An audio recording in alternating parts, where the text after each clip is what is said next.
Well, good morning. It's it's Thursday, February 20th, maybe, something like that. And unbelievable. So it went from minus 17 this morning to about minus 3 in like 25 minutes. Just incredible. And in fact, when we were walking, I was walking the kids to the bus, Emmy was like, "It feels like spring." Now, if you don't get excited by that statement, you're obviously not from a harsh climate like northern Alberta. We, most of us, I would say, dread the winter. There are a few outliers who are big into the winter activities that prefer winter all year long. I am not one of those individuals. I wish, to be honest with you, I wish we never got snow. The only nice thing about it is that it kills off those vicious parasites, right? So we don't have a long list of stuff that's lurking in the grass and the trees waiting to kill you. The winter usually finishes those things off for us. So that's the only good thing about it. Now, I had shot some footage for the last few days, but when I tried to compile it all into a video, it was so boring and didn't make any sense. So I just deleted it all. So we're gonna start off here with a recap. We had a whole bunch of cold weather the last basically 2 weeks. I don't know when the last video I even put out was. All we've been doing is making bags and trying to catch up from that. As you can see, there's bags all over there. I got another 6 or 7 to make today. Corey toted up, I think 12 totes of molasses over there for a guy. He's gonna bring a big truck and pick that all up. Yesterday, so this mill has been running flawlessly, knock on wood. And when I was having lunch yesterday, I mentioned at the table, I said, I'm pretty sure that thing's gonna blow up because it's just too good. And lo and behold, when I came out, it was clang banging the last little bit of stuff that I unloaded. Now what had happened is this chain, so it's got to go over this sprocket, then an idler, then another sprocket, and then a drive sprocket. So it's a lot to go, and it wasn't lined up. So the chain was actually binding, like side loading and everything. And then this one at the front, it was pulling that shaft out where you see that, whatever they call those diaper pins, whatever, I don't know. There used to be a roll pin there, but it broke and fell out, so I just stuck that pin in there. So anyways, yesterday, I took it all apart and I lined it all up. This was really crooked. I actually took this collar and put it on the this side. It used to be on the inside, and that was way out. So it was, anyways, I'm hoping it works a lot better. That was a fix that, I don't know. It took a long time, and it was I should have done it today. It's minus 3, but I did it yesterday when it was minus like 20, so it was brutal. Also totally ruined my gloves dealing with that chain. That chain gets very well oiled. This machine is serviced like regularly, oiled and greased, because I don't want it to break down. So every time you touch it, it's got that, I don't know what happens to oil when you put it on a chain. It almost turns into like tar, and you can't get it off of nothing. So I got it all over my leather gloves, and I think I just got to throw them away. That was sad. Another thing that happened is I was trying to fill a bag of just whole barley here. And when I got to about 2,000 pounds, I could hear rip, rip, rip. And then poof, the bag just broke. Straps ripped, and it ripped all down the side of the bag. Fell over, landed right here, spilled all over. But as you can see, the deers have been really enjoying it. So what I'm hoping over the next little while here is we start to find a few more antler sheds. I found about a dozen or so already right around the bins here. I always walk around and check the back. You can see they just got an absolute beaten path here. So they really like wheat. They're always at the wheat bin. But see if there's one knocked off on the back. Not today. Okay, so we're gonna start out today down a couple bushels of grain and not one antler shed richer. And I've actually got to start to think now, because grain prices are going up. Maybe it's not even worthwhile feeding these deer. Maybe I should plug these doors up, because the grain's probably now worth more than the antler sheds. And then, prior to Corey filling those totes, a lady showed up and needed, 1 tote of molasses. And I was walking along here, and because we've done a poor job of clearing the snow away from here this year, because we just got tired of shoveling snow, I was walking along and I slid off that hill, and my foot stepped actually where that blue hose is coming now, and it busted that manifold. Now, luckily, it just broke the manifold and all of the valves were closed because all these tanks were full of molasses. So I had to chip away for like an hour to get all that ice out of there, to get the manifold out of there and put it in the shop, and then just hook the hoses directly up to the tanks. But Dad was out yesterday. I texted him because he built that manifold for me like 2 years ago. So I was wondering if there was warranty work on it. And he said, no, there's no more warranty. But anyways, he come out and fixed it anyways. Magic shop, right? You just put stuff over there, it's wrecked, put it over there, good deal, it'll be fixed. So it's fixed. We left it in there overnight for the glue to set. And then, because it's just that 2-inch PVC pipe glued together. So anyways, I'll grab that, put it back on, and then we'll be back in the chips as far as ease of filling molasses totes. Also, this thing was like not dead, but it wouldn't start, it just ticked. So let's just see today if it ticks or starts or what happens. I'm not 100% sure. I know it's not dead because the readout says 13.5 volts or whatever, but it just ticks the odd time. Oh, okay.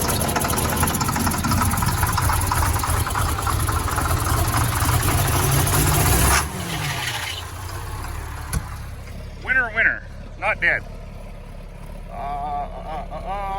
What else we got? They were bagging up chicken feed. There is some chicken feed left in that mill. We got to unload right away. And then I got to move some of this stuff out of the way. So we've had like a lot of stuff get delivered over the last couple of weeks. Basically, this shed is right full. Dog food's been a real big one. If you're up here in the Peace Country and you need dog food, that's like some of the best dog food around at the lowest price. So that's a win for everybody. That's a Master Feeds product. I don't know if you can see on there. That's all we carry, Master Feeds stuff, except for the oyster shells, I guess. Another thing that came that was interesting was corn. So it's funny how many people hate corn, and then you turn around and someone's like, oh, I want corn. So we're trying to please everybody by getting, you know, whatever we can get for folks. We do have the alfalfa cubes, and these little things are actually pretty cool too. Where are they? I don't, some folks were saying that the cubes were too big for goats and stuff, so we got these like alfalfa nuggets. They're like bigger than itty bitty pellets, but I think small enough for the smaller animals. So anyways, that's all that. I gotta move some of this stuff out of the way and get that pallet of our mineral that they made for us. It even has our name on it. That's actually pretty cool. So like name right on the tag. Very official. But first things first, I'm gonna pull that manifold out of the shop, put it back on this tank, because I know if I don't, moving tractors in and out of the shop, you know what's gonna happen, right? We're gonna go 1 inch too far and run over it, and that won't be good for anybody. So we'll get that put back into service, and then we'll go from there. It was also heater failure day last week. I came out here to fix the heater in this and to fix the heater in this, and when I got in here, I noticed that that heater wasn't working. So there's that high limit switch that cuts the gas off if the fan doesn't turn on. That had failed, but for some odd reason, right behind that, there's a ledge, and there was a brand new switch sitting there. So I just put that on, that worked. Then I got out here, got this going, quite proud of this. So that one works, and even this works, two speeds too. So if a guy were to shield this in and the coolant would actually warm up enough, it would, you'd get some pretty impressive cab heat now. And then this one, the blower motor is under the seat. Dad had taken the seat out, and Corey actually picked up a new blower motor from town, so we just put that in. Now I got 3 speeds in here too. This manifold I'm gonna take out right now. That's where it was broken right there. Dad had to glue that back together, make a repair. And then in the shop, we got some various things happening. Like, got to put new bearings on these rollers. And this was interesting enough. These bearings are like double the price at the dealer than they are at the local parts store. So of course we went to the local parts store. These are the bearings you need, I think. Anyways, that's the 4 Dad got for now. The fertilizer ones are the ones that get it the worst. And these are good bearings that, I don't know why they got taken off. Maybe they were spares, I don't know. But, you know, we need 10 bearings to do all 5 rollers. So you'd be like almost $1,000 at the dealer, or you're gonna be like $480. So you're saving like $500. And for anybody that's gonna be like, oh no, you gotta go to the dealer because then you get you don't necessarily get a better quality bearing at the dealer, right? Arguably, you could get a better quality bearing from your local, just general parts store, because, you know, you could even request a certain bearing if that's what you wanted. And most times, I mean, I'm sure there's gonna be that case where like, oh no, I know that they designed their own bearing, but most times, machinery manufacturers, they build a machine and then they just use existing size bearings, right? They just, like, you know, wheels and stuff. So for these rollers, I would be very surprised if FlexiCoil, Case, New Holland, John Deere, like lots of them use the same size rollers. I would be very surprised if they actually went out and had a bearing specially sized and made to fit on their roller, right?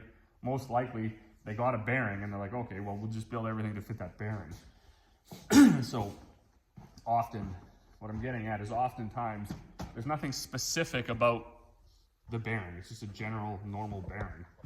And it seems that dealerships are not happy anymore unless they're making 200% margins, which is getting a little raw. So while prices and stuff are good in agriculture right now, grain prices, cattle prices, they're also good in fertilizer and chemical and seed, and they're good in parts and labor and shop rates. Those are also real good. You know, $200 an hour, 200% margins.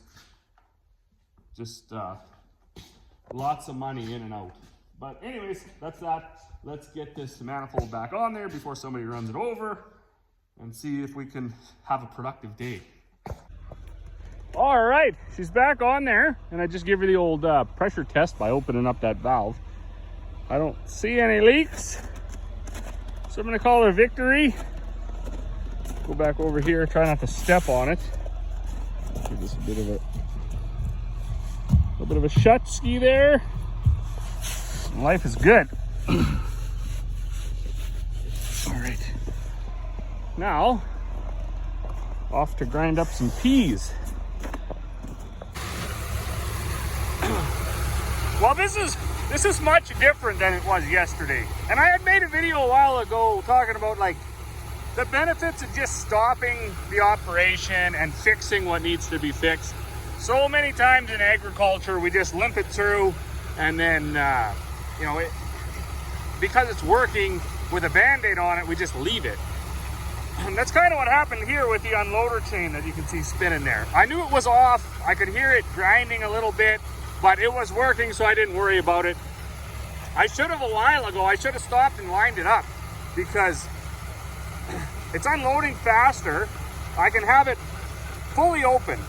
If I did that before, it would really grind because it would put a whole bunch more tension on all these shafts. But anyways, it's going pretty good. I left the guards off so I could watch it. As you can see, it's got a lot of stuff to go around. I'm pretty sure I got too big a chain, but whatever. It's what it's gonna be. It hardly even makes a sound. Also for BP, if you end up watching this, what do we got here? Capacities for this guy, I can't see. My ladder's frozen. But where's the barley there? 47.50, I guess.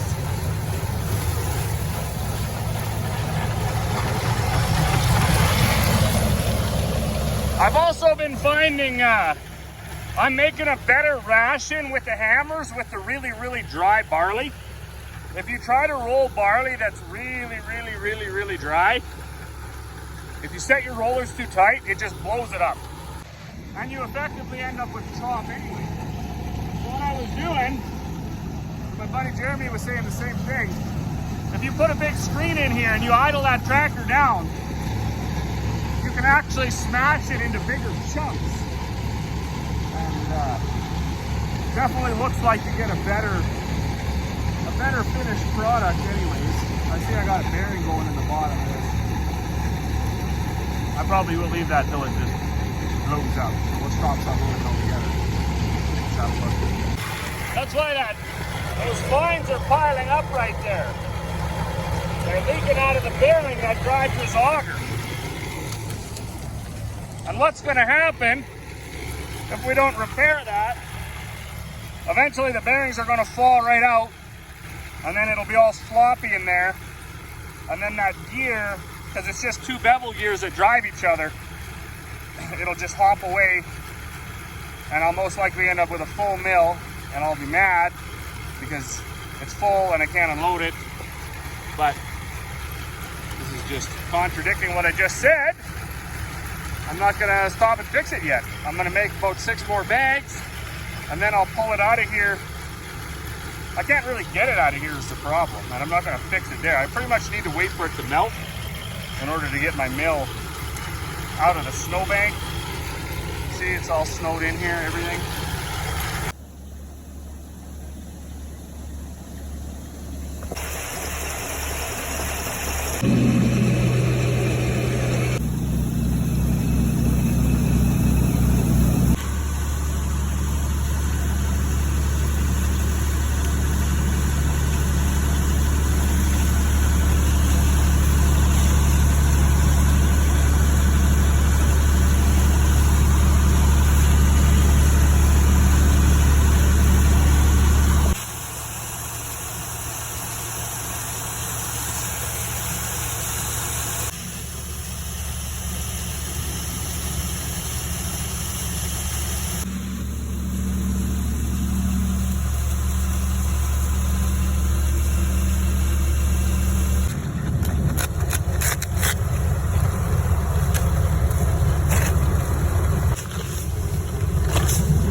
Well, good afternoon.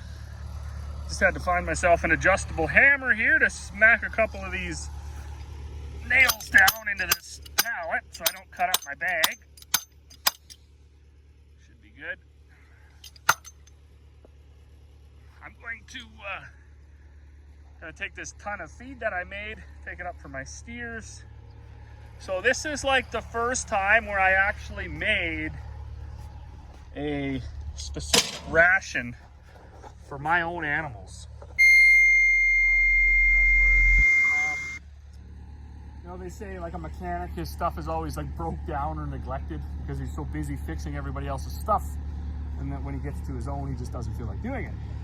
I feel that way about the feed, so I'm always making feed for everybody else and doing everything right for that. That by the time I get to my own, I'm just like, oh, I've had enough.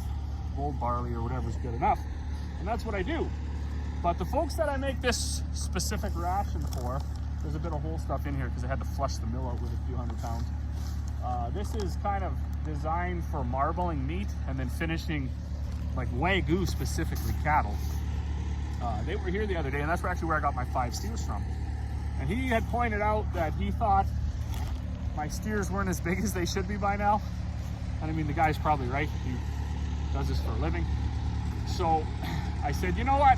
You're right. What I'm gonna do, I gotta make 2 tons for him, and then I'm gonna make a ton for myself. So that's what I did. I got a ton of like Wagyu finisher, whatever you wanna call it, ration. I'm gonna stick it on a pallet, take it up there, and we'll see what they do. And then since how it's already about 3:15, and I gotta be gone by 4 to hockey. That's probably gonna be it. I'll get this loaded up, I'll get it put up there, and then I might do a video seeing how much they like it. I know they like the grain they got last time too. That was the 4H feed that we make, so they haven't been totally neglected. But we'll see what 4 or 6 weeks on this will do to them. So as always, thanks for watching, and we'll see you all on the next one.